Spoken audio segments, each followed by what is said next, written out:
Assalamualaikum warahmatullahi wabarakatuh.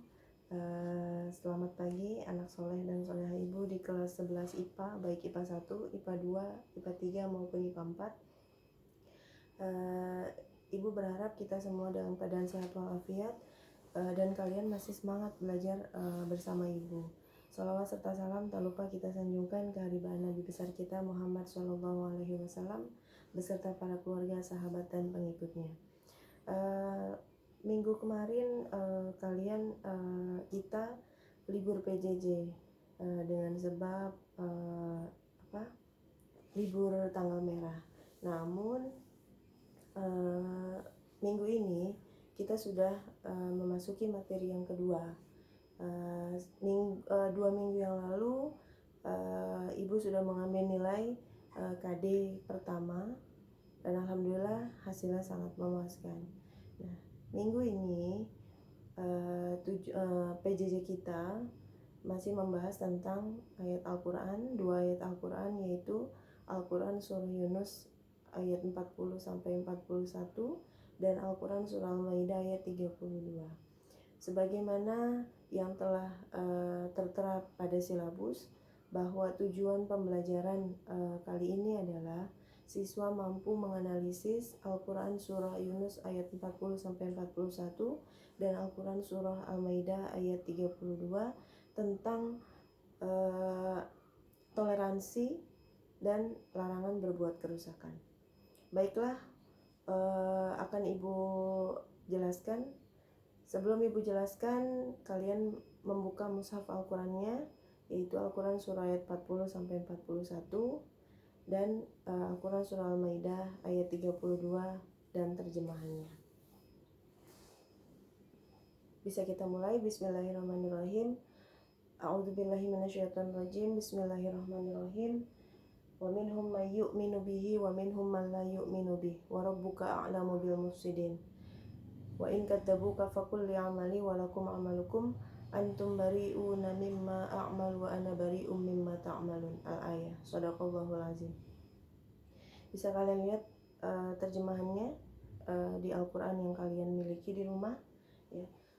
Untuk ayat Al-Quran surah Yunus ayat 40, wa minhum may yu'minu bihi wa minhum man la yu'minu bihi.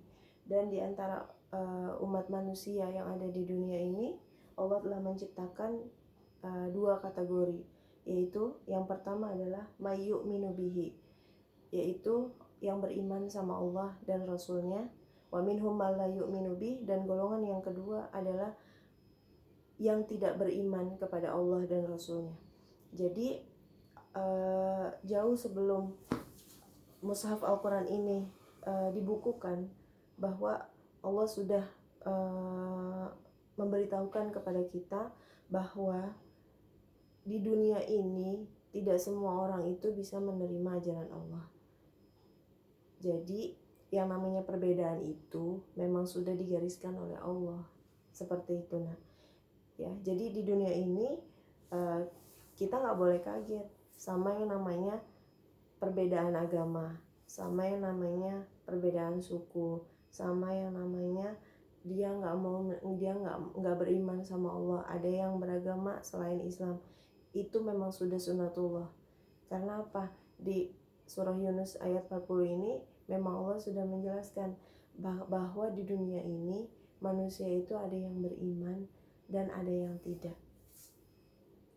Wa rabbuka a'lamu bil mufsidin, dan Allah Maha mengetahui orang-orang yang berbuat kerusakan. Jadi di 2 golongan yang ada di dunia ini, yaitu yang pertama orang yang beriman dan yang kedua orang yang tidak beriman, Allah yang lebih tahu tuh mana yang berbuat kerusakan di antara kedua golongan ini. Kita lanjut di Yunus 41, wa in kadzabuka faqul li amali wa lakum amalukum. Jadi bagaimana sikap kita terhadap perbedaan yang sudah Allah gariskan? Maka gimana sikap kita kalau kita termasuk orang yang beriman, kalau kita sudah bersyahadat, ya, artinya kita sudah memilih Islam adalah agama kita, seperti itu. Maka bagaimana sikap kita terhadap orang yang tidak beriman sama Allah dan Rasulnya, ya. Wa in kadzabuka faqul li amali walakum amalukum. Sikap kita adalah faqul li amali walakum amalukum. Artinya kita jangan pernah mempermasalahkan, kita jangan pernah memaksakan keyakinan yang ada, keyakinan yang sudah kita yakini, kita paksakan kepada orang lain yang belum beriman. Tetapi konteksnya di sini bukan berarti tidak ada kewajiban kita dalam berdakwah, bukan. Artinya kita punya kewajiban berdakwah tetap, ya, meneruskan dakwahnya Rasulullah, tetapi bukan dengan cara memaksakan seperti itu. Jadi sikap kita terhadap, sekali lagi ibu ulangi, sikap kita terhadap orang yang tidak percaya sama Allah dan Rasulnya adalah, ya sudah, fakul ya amali, itu adalah amalan kamu dan ini adalah amalan saya. Itu adalah keyakinan kamu, maka kamu harus jalani konsekuensi dari keyakinan yang kamu pilih. Maka keyakinan saya adalah Islam, memilih agama saya, maka konsekuensi dari umat Islam harus saya jalani dengan baik. Seperti itu. Secara kontekstualnya mengajarkan kita bahwa apa? Al-Quran surah Yunus 40 dan 41, sekali lagi ibu ulangin bahwa Allah sudah menggariskan kita itu berbeda, seperti itu. Tetapi dari perbedaan itu jangan menjadikan kita menjadi terpecah belah. Jangankan untuk ukhuwah Islam, jangankan untuk ukhuwah watoniyah, di dalam Islam pun Allah sudah menggariskan bahwa apa? Banyak aliran-aliran Islam, banyak sudut pandang Islam, seperti Nahdlatul Ulama, seperti Muhammadiyah. Itu dalam Islam saja itu sudah ada perbedaan, tetapi perbedaan itu bukan menjadi suatu permasalahan, tetapi justru dari perbedaan itu bisa menguatkan akidah kita, bisa menguatkan ukhuwah kita. Lain cerita lagi, Allah itu menciptakan kita itu berbeda, Bu. Itu berbeda dalam satu agama. Nah, sekarang berbeda di lain agama, maka seperti apa sikap kita? Kita harus bisa fakul amali walakum amalukum. Kita nggak boleh namanya memaksakan kehendak, nggak boleh memaksakan keyakinan seseorang. Lalu batas di mana kewajiban kita berdakwah? Islam meneruskan dakwahnya Rasulullah. Kita membuktikan bahwa kebenaran Islam itu memang nyata.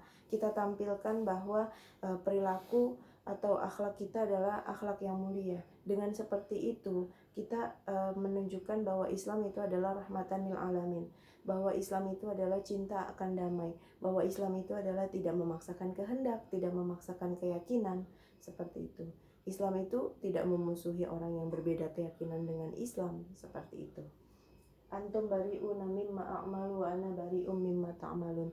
Allah Maha mengetahui apa yang kita perbuat itu adalah yang lebih baik dari amalan-amalan yang lainnya. Seperti itu. Itu untuk Al-Quran surah Yunus 40 dan 41. Kesimpulannya dari kedua ayat ini di surah Yunus bahwa di dalam kita bermasyarakat itu, perbedaan itu bukan suatu yang tabu, tapi sesuatu yang sudah biasa. Maka jangan pernah jadikan perbedaan itu sebagai suatu permasalahan. Maka sikap kita adalah seperti apa? Fakul li amali walakum amalukum secara kontekstualnya adalah mengajarkan kita untuk harus bertoleransi dalam kehidupan sehari-hari. Toleransi dalam berbeda suku, apalagi toleransi berbeda agama. Bagaimana aplikasi dalam kehidupan sehari-hari kita menunjukkan bahwa toleransi kita seperti apa? Ya, kita jangan jadikan perbedaan pendapat. Misalkan kita berada dalam satu forum, ya, dalam satu forum, di situ semua peserta forumnya itu adalah orang Islam semua. Lalu terjadi perbedaan pendapat, suatu permasalahan. Itu bukan suatu yang harus dijadikan masalah besar seperti itu. Apalagi bagaimana toleransi terhadap perbedaan agama, itu akan lebih luas lagi. Tunjukkan bahwa kita bisa bersanding dengan keyakinan yang lain. Buktinya seperti apa? Berikan kebebasan umat lain untuk menjalankan ajaran agamanya, selama dia tidak berbuat gaduh, nggak masalah. Bagaimana bentuk toleransi seperti dalam kita bermasyarakat, bertetangga, ada yang berbeda agama, ya tetap di saat dia kesulitan harus kita bantu dan lain sebagainya. Nanti kalian bisa explore lagi dalam bentuk kehidupan sehari-hari bagaimana kalian mengamalkan kedua ayat ini, Al-Quran surah Yunus 40 dan 41. Karena apa? ujung dari tuntutan menganalisis ini adalah kalian bisa mempraktekkan dalam kehidupan sehari-hari. Begitu penjelasan Ibu Al-Quran Surah Yunus 40-41. Sekarang kita beralih di ayat selanjutnya, yaitu Al-Quran Surah Al-Maidah ayat 32.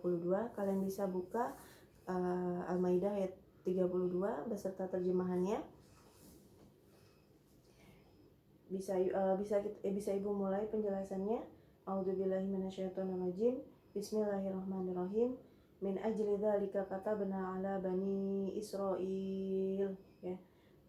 Allah telah menurunkan kitab untuk Bani Israel, ya.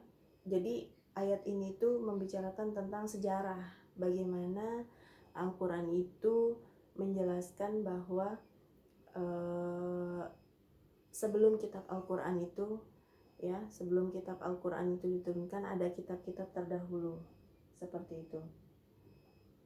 Nah, terus di dalam Al-Quran itu, tepatnya di Al-Maidah ayat 32 ini, Allah menceritakan bahwa di masa lalu ada kaum yang namanya Bani Israel. Ya, Bani Israel ini memang sering tuh kita baca ayat Al-Quran, Bani Israel kan seperti itu. Ya, jadi Bani Israel itu banyak diceritakan di dalam Al-Quran. Jadi Allah menetapkan suatu hukum bagi Bani Israel. Hukum apa yang berlaku untuk Bani Israel pada saat itu? Ya, man qatala nafsan bighairi nafsin aw fasadin fil ard. Jadi barang siapa, hukum yang berlaku untuk Bani Israel nih, ceritanya seperti itu, ya. Barang siapa yang membunuh seseorang. Jadi Bani Israel, jika ada di antara Bani Israel yang membunuh seseorang, ya, dengan sebab bukan karena orang yang dibunuh itu membunuh orang lain, atau orang yang dibunuh itu bukan karena berbuat kerusakan. Jadi kalau kita bisa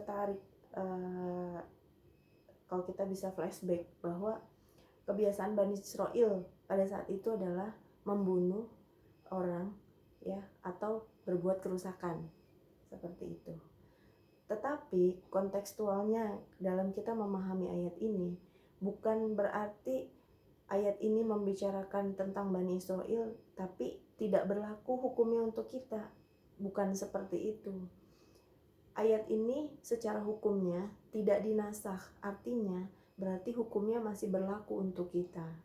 Jadi walaupun yang disebutkan di dalam Al-Maidah ayat 32 ini yang diceritakan adalah Bani Israel, bukan berarti hukum ini hanya berlaku bagi Bani Israel. Bukan.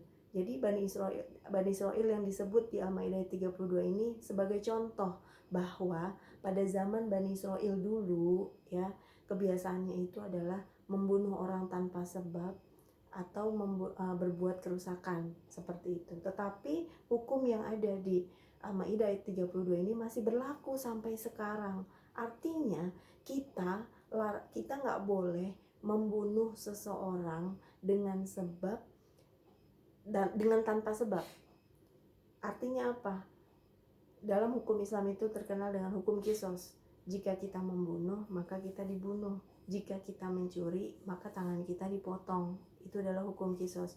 Tetapi di Indonesia ini bukan, penerapannya itu adalah bukan hukum Islam. Maka hukum qisas itu tidak berlaku. Walaupun hukum qisas itu tidak berlaku, yang namanya kita membunuh seseorang, ya, itu tidak boleh seperti itu. Nah, kembali lagi ke cerita Bani Israel lagi. Jadi pada saat itu, di saat turunnya ayat ini, Allah menceritakan bahwa dari Bani Israel itu tidak boleh membunuh seseorang dengan sebab orang itu tidak membunuh orang lain atau bukan berbuat kerusakan. Jadi pada zaman Bani Israel, orang yang membunuh ya dibunuh, orang yang berbuat kerusakan ya dibunuh, seperti itu, ya. Bagaimana? Karena apa alasannya? Kenapa alasannya pada zaman Bani Israel itu kita nggak boleh membunuh seseorang tanpa sebab dia membunuh orang lain atau berbuat kerusakan? Yang pertama alasannya, faka'annama qatalan nasa jami'a, karena orang yang membunuh orang lain itu seperti membunuh seluruh manusia. Makanya dilarang. Makanya Bani Israil pada saat itu Allah kecam banget karena dia sering membunuh tanpa sebab. Makanya Allah langsung turunkan ayat ini. Waman ahyaha faka'annama ahyan nasa jami'a. Alasannya orang yang memelihara satu nyawa manusia itu diibaratkan seperti memelihara seluruh nyawa manusia yang ada di dunia ini. Jadi alasannya mengapa kita nggak boleh membunuh orang lain itu ya alasannya karena kalau kita membunuh satu nyawa maka dianggap membunuh seluruh nyawa manusia. Kalau kita tidak membunuh orang lain maka kita dianggap seperti tidak memelihara seluruh nyawa manusia. Walaqad ja'atuhum rusuluna bil bayyinati tsumma inna katsiran minhum ba'da dzalika fil ardi lamusrifun. Sesungguhnya Rasul itu kami telah datangkan kepada manusia membawa keterangan-keterangan yang jelas. Nah, dengan sebab kebiasaan Bani Israil yang membunuh seseorang itu tanpa sebab, atau membunuh seseorang itu dengan sebab berbuat kerusakan, atau dia membunuh orang lain, maka Allah mengutus Nabi pada zaman Bani Israil itu untuk merubah kebiasaan jelek tersebut, untuk meluruskan kebiasaan Bani Israil yang saling membunuh dengan sebab berbuat kerusakan ataupun dan yang lainnya. Nah, ayat ini mengindikasikan bahwa apa? Sekalipun ceritanya adalah Bani Israil yang telah terjadi pada puluhan ribu tahun yang lalu, tetapi hukum membunuh itu dilarang, masih berlaku sampai sekarang. Artinya, secara kontekstual dapat kita simpulkan bahwa Al-Quran Surah Al-Maidah ayat 32 ini adalah kita tidak boleh atau larangan untuk berbuat kerusakan. Berbuat kerusakannya itu dalam bentuk pertama, kita nggak boleh membunuh seseorang. Alasannya apapun kita nggak boleh membunuh.